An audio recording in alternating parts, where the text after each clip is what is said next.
નમસ્કાર દર્શક મિત્રો, પાટવી ગુજરાતી ન્યૂઝ ચેનલ માં આપનું હાર્દિક સ્વાગત છે।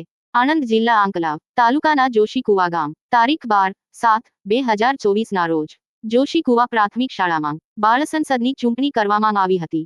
પ્રાથમિક શાળાના તમામ બાળકો તેમજ શિક્ષકશ્રીઓ ઉપસ્થિત રહ્યા હતા અને બાળ સંસદની ચૂંટણીના કાર્યક્રમમાં સર્વે બાળકો ખુશ મજામાં જોવા મળ્યા હતા। રિપોર્ટર મહેશ પઢિયાર મુજકુવા।